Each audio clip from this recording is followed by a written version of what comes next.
Good morning students, welcome to VIMT YouTube channel. BBA third year student for this semester we are going to study the subject strategic management and business policy. इस semester में जो third year में आपको subject पढ़ना है that is strategic management and business policy. तो उससे related आज इस concept को हम discuss करेंगे class में कि वही what is the nature and importance of business policy. Strategic the word as the name suggests strategic. तो स्ट्रैटेजिक का मतलब होता है something that is long term, लंबे समय तक के लिए जो चीजें प्लान की जाती हैं वो स्ट्रैटेजिक की फीचर्स और कैरेक्टरिस्टिक्स के अंदर आती है। तो हम लोग यहाँ पर डिस्कस कर रहे हैं कि बिजनेस पॉलिसी, जैसे अगर आप एग्जाम्पल ले लीजिए कि भाई कोई बिजनेस स्टार्ट कर रहे हैं, उसके प्लान उसकी पॉलिसीज आप बनाते हैं, तो बिजनेस की जो पॉलिसीज होती है वो उस हिसाब से और उस पॉइंट ऑफ व्यू से डिजाइन की जाती है। हर दिन हर एक एक्टिविटी के साथ उसको चेंज नहीं किया जा सकता। तो पहले तो हमें ये समझना है कि भाई स्ट्रैटेजिक मैनेजमेंट या फिर बिजनेस पॉलिसी जो ये सब्जेक्ट का नेम है, एक्चुअली में ये चीजें क्या है, what is its nature, what is its importance, then we study in detail.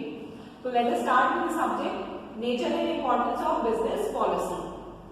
As already observed, policies are basically formulated by two management or the general management for guiding, directing and facilitating the thinking process of various functional executive to ensure the best contribution towards the objectives and goals. अगर हम general बात करें तो जो policies होती हैं वो generally इसलिए बनाई जाती है, जनरल मैनेजमेंट उनका इसलिए किया जाता है जिससे कि आप गाइडलाइंस दे सकें, लोगों को डायरेक्ट कर सकें और जो भी आपके फंक्शनल ऑब्जेक्टिव्स हैं, कॉर्पोरेट ऑब्जेक्टिव्स हैं, गोल्स हैं, उनको आप पूरा कर सकें। It originate from the top management for express purpose for guiding them and subordinate to make use of their tools as effectively as possible.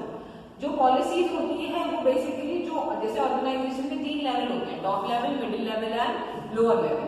तो जो पॉलिसीज होती है वो बेसिकली जो टॉप मैनेजमेंट है वहां से एक्सप्रेस की जाती है, डिजाइन एंड डेवलप की जाती है and it is for guiding. किसको गाइड करने के लिए बनाई जाती है? जो सबऑर्डिनेट होते हैं, जिससे कि वो अपना इफेक्टिव तरीके से एज इफेक्टिव एज पॉसिबल उन चीजों को यूज कर सके। It also enables to set the objective for the organization in general and for various functional area. Organization के जनरल ऑब्जेक्टिव्स या फंक्शनल एरिया के लिए भी अगर आपको कोई उद्देश्य, कोई ऑब्जेक्टिव सेटअप करना है तो उसके लिए भी बिजनेस पॉलिसीज को टॉप मैनेजमेंट डेवलप करता है। It is the corporate policy that create the mission and the purpose. ये बेसिकली कॉर्पोरेट पॉलिसी भी कहलाती है, जो आपकी कंपनी का जो मिशन है, जो पर्पस है for the judgment and their managerial operation because a direct and purposeful preparation जिससे आप challenges, opportunities, threats को face कर पाए। इसके अलावा अगर हम बात करें टॉप मैनेजमेंट फंक्शंस की कि भाई हाई लेवल पर ऑब्जेक्टिव्स को सेटअप करना जिससे कि कंपनी उसको पूरा कर सके, casting a well matched and general policies so that जो स्ट्रैटेजी है उसको हम well matched set of policies, जो आप ऐसा सेट ऑफ पॉलिसीज है जो वेल मैच हो, कंपनी के ऑब्जेक्टिव्स और जो आपने पॉलिसीज बनाई है वो एक दूसरे से मैचिंग हो। Guiding the organisation in according with the strategy. The mission of top management is influenced by various levels, जैसे कि अलग अलग लेवल से perception of industries and economic trend से वो लिंक रहती है। Understanding the needs and opportunities, threats, strength, जैसे कि आपने पढ़ा होगा स्वॉट एनालिसिस, तो ये उससे भी लिंक रहती है। Selecting the best opportunity, formulating strategy in account of opportunity and available resources, जो भी resources available हैं उसको देखते हुए developing the operating plans, creating relationships, organizational climate and atmosphere को बनाने के लिए, evaluating the performance and periodic re-evaluation। तो ये sum up है बेसिकली कि पॉलिसीज जो टॉप मैनेजमेंट का इसमें क्या इंपॉर्टेंस रहती है। इसके बाद हम बात करते हैं business policies cover a variety of subjects. It include, in fact, policy covers functional areas of production, marketing, personnel and finance. देखिए अगर हम बात करते हैं तो बिजनेस पॉलिसी बहुत सारे फंक्शनल एरियाज को भी कवर करती है। इसके अलावा जो ऑर्गेनाइजेशन में डिपार्टमेंट्स होते हैं जैसे कि HR department, finance department, production and marketing department के जो फंक्शनल एरियाज होते हैं इसमें भी इसका एक इम्पॉर्टेंट रोल है। जैसे कि अगर हम जनरली पॉलिसीज के फंक्शनल एरिया को डिवाइड करें तो मेजर पॉलिसी और माइनर पॉलिसी इस तरह से उसको डिवाइड कर दिया जाता है। पैरामीटर ऑफ पॉलिसी अगर हम देखें, policy should B identifiable, clear, मतलब जो भी पॉलिसी आप बना रहे हैं वो स्पष्ट होनी चाहिए, क्लियर होनी चाहिए, आइडेंटिफिएबल। दूसरा पॉइंट ये कहता है ऑब्जेक्टिव ऑफ जो भी पॉलिसी में आपने उद्देश्य निर्धारित किए हैं वो वेल डिफाइंड और आइडेंटिफाइड होने चाहिए। तीसरा पॉइंट कहता है कि policy should not be conflicted with the divisional policies of the company. Already जो कंपनी में फंक्शंस एंड डिविजनल स्ट्रक्चर्स है उसके साथ उसको कॉन्फ्लिक्ट नहीं करना है कि जो चीजें ऑलरेडी चल रही हैं उसी से रिलेटेड कुछ और हो गया। नो, बिजनेस पॉलिसी में कभी भी कोई कॉन्फ्लिक्ट नहीं होता है। इसके अलावा policy should be capable enough to fully exploit the opportunity. जो भी पॉलिसी आप बना रहे हैं उसके अंदर इतनी क्षमता हो कि जो भी अपॉर्चुनिटी है उसको पूर्ण तरह से उसको वो एक्सप्लॉइट कर पाए, उसका प्रॉपर यूज कर पाए। Policy should be characterised by the fairness, honesty of organisational philosophy, objectives, goals and strategies. आपको ये भी ध्यान रखना है कि जो कंपनी की पॉलिसीज हैं वो बहुत ज्यादा फेयर होनी चाहिए, कंपनी की फिलोसफिकल ऑब्जेक्टिव को उसे मैच करना चाहिए, गोल्स एंड स्ट्रैटेजी को। Next point is policy should be appropriate to the desired level of contribution to the society. जिस तरह से सोसाइटी से डिजायर्ड लेवल होता है उसको कंट्रीब्यूट जरूर करें। Next point is policy should be acceptable to the all concern. जितने भी कंसर्न पर्सन है वो सबके लिए वो एक्सेप्टेबल होनी चाहिए। Policy should be clear, stimulus to the organization efforts and commitment and should always be realistic. आपको ये भी ध्यान रखना है कि बिजनेस पॉलिसी रियलिस्टिक होनी चाहिए। ऐसा नहीं है कि कुछ भी आपने सोच लिया और वही पॉलिसी में आ जाएगा। No, it should be realistic. Company का जो कमिटमेंट है, जो एफर्ट्स है, उससे उसको लिंक करना है। इसके बाद हम बात करते हैं फीचर्स ऑफ बिजनेस पॉलिसी। ये आप ध्यान रखें कि अगर आप बिजनेस में किसी भी तरह की कोई पॉलिसी को डेवलप कर रहे हैं जो बहुत सारे फंक्शनल एरियाज से जुड़ी होती है, जैसे कि मैंने अभी आपको बताया, तो आप उससे रिलेटेड उसके फीचर्स को आपको पता होना चाहिए। जैसे कि सबसे पहला फीचर कहता है स्पेसिफिक।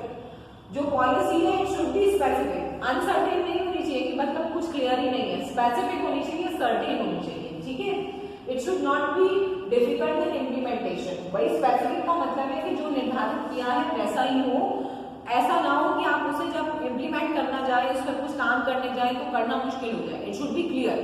ठीक है, स्पेसिफिक होनी चाहिए। Next is clear. Policy must be not be ambiguous, it should be avoid use jargons, there should be no misunderstanding. आपको ये भी ध्यान रखना है कि पॉलिसी बिल्कुल स्पष्ट हो, क्लियर हो, किसी तरह का जार्गन मतलब टेक्निकल इश्यूज में ना हो कि कोई समझ ना पा रहा हो। It should be clear. Next feature होता है reliable. Policy must be uniform so that it can be followed by the subordinate. It should be uniform, एक जैसी हो, रिलायबल हो, जो सभी लोग उसको फॉलो कर पाए, समझ पाए। ठीक है, next is appropriate. Policy should be appropriate. Presently जो ऑर्गेनाइजेशन के गोल है उसको सूट करना चाहिए। ये नहीं कि आने वाले 10 साल में जो होगा उससे संबंधित आपने कुछ सोच लिया और वो पॉलिसी बना दी। प्रेजेंट में जो चल रहा है, आप जो गोल्स आपको अचीव कर रहे हैं उसके अकॉर्डिंग एप्रोप्रिएट होनी चाहिए। Simple. Policy should B simple and easily understandable. Stable. The policy should be stable. ऐसा नहीं है कि हर लोगों के साथ या उनके सोचने, क्योंकि एवरी ऑर्गेनाइजेशन में बहुत सारे मल्टीपल लोग काम करते हैं, सबके अपने थिंकिंग आइडियाज होते हैं, तो ये आपको ध्यान रखना है कि वो स्टेबल हो, बार बार उसमें चेंजेस नहीं किए जा सकते हैं। ठीक है, difference between policy and strategy, ये भी एक इंपॉर्टेंट है कॉन्सेप्ट जो आपको समझना है कि भाई अगर मैं जनरली डिस्कस कर रही हूँ कि business policy and strategic management subject में पॉलिसी का मतलब आपने समझ लिया, बट पॉलिसी और स्ट्रैटेजी में क्या फर्क है।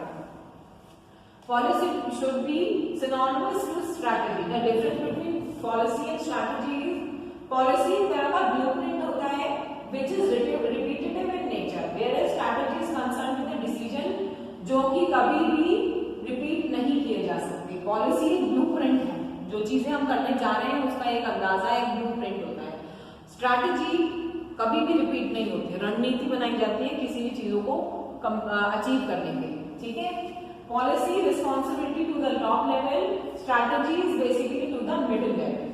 स्ट्रैटेजी मतलब भाई मैंने डिसाइड किया कि भाई इस काम को करने की ये सिस्टमैटिक पॉलिसी है। अब जो कंपनी में लोग काम कर रहे हैं उससे संबंधित उन्हें उसकी रणनीति बनानी है, स्ट्रैटेजी बनानी है कि जो पॉलिसी है इसको हम किस तरह से करेंगे, तो वो क्या होगी, स्ट्रैटेजी। तो वो मिडिल लेवल के लोग देखते हैं, टॉप लेवल के लोग पॉलिसीज डिजाइन करते हैं। Policy deals with the daily routine, while strategy deals with the strategic decision. Strategies जो होती है वो लॉन्ग टर्म होती है, पॉलिसी हमारी शॉर्ट टर्म रूटीन में होती है। Policy is concern with both thoughts and action, while strategy is concerned with action. Policy में आपको सोच विचार कर ही कोई भी एक्शन लेना होता है, तो थिंकिंग और एक्शन जुड़े रहते हैं। स्ट्रैटेजी में केवल आपको उसे इंप्लीमेंट करना है, the thing that is being decided उसको आपको इंप्लीमेंट करना है। पॉलिसी इज व्हाट और what is not, while strategy is methodology to achieve a target. Policy क्या है और क्या नहीं है, what and what is not. Strategy मतलब वो मेथोडोलॉजी जो आपको चीजों को कंप्लीट करने में यूज करनी है। Importance of business policy, business policy की अगर हम इंपॉर्टेंस की बात करें तो एक तो कंपनी का जो एस्टैब्लिश करती है कॉर्पोरेट कल्चर, इसके अलावा एम्प्लॉइज बिजनेस को पॉलिसी को ट्रेनिंग देने में हेल्प होती है, और इससे रिलेटेड बिजनेस पॉलिसी से हम जो और डिटेल डिस्कस करेंगे that is building business policy. Policies को बिल्डअप करने के लिए जो मेन कॉन्सेप्ट होता है वो मैं आपको क्लास में बता देती हूँ। पॉलिसीज और जनरली बिजनेस ओनर्स के द्वारा बनाई जाती हैं, तो उसके लिए आपको क्या करना होता है कि जब भी अगर हमें पॉलिसी बिल्डअप करनी है तो they could include the image of the leader who wants to the company and have everything. तो बिल्डिंग ऑफ पॉलिसी में है कि कुछ रेगुलेटेड प्राइवेसीज भी होती हैं, रूल्स होते हैं, तो वो सारी चीजों को ध्यान में रखकर आपको पॉलिसी को सेटअप करना है। मैंने बताया कि पॉलिसी टॉप मैनेजमेंट द्वारा डिसाइड की जाती है, and once the policies are created, जो लीडर्स हैं must keep a pulse on how the consumers and employees are responding to it. अगर किसी पॉलिसी में कोई नेगेटिव इम्पैक्ट आता है तो कंपनी के ओवरऑल प्रोडक्टिविटी पर भी इम्पैक्ट कर सकती है। तो this is all about for today's lecture, जिसमें कुछ कॉन्सेप्ट हैं जो थ्योरेटिकल मैंने यहाँ शो किए हैं, बट अगर हम जनरली देखें तो आपको लेक्चर में जो चीजें ध्यान देनी है वो बेसिकली आपका बिजनेस पॉलिसी क्या है, how it is different from business strategy, what are the parameters of policy, what are the features of policies, difference between strategy and policy, तो ये सब चीजें आपको डिस्कस करनी है। इस लेक्चर से जुड़े जो नोट्स हैं वो आपको लिंक के जरिए शेयर कर दिए जाएंगे। इसके बाद भी अगर कोई प्रॉब्लम है तो आप कमेंट सेक्शन में मेंशन कर सकते हैं। वर्ड टू वर्ड नोट्स को अगर आप पढ़ेंगे तो चीजें आपके लिए आसान हो जाएगी। इसके अलावा भी कोई प्रॉब्लम है तो आप कंफर्टेबली होकर पूछ सकते हैं। ऑडिबिलिटी इशू है तो आप ईयरफोन्स के साथ वीडियो को सुने, होपफुली लेक्चर्स आप पूरा समझ पाएंगे। Thank you class.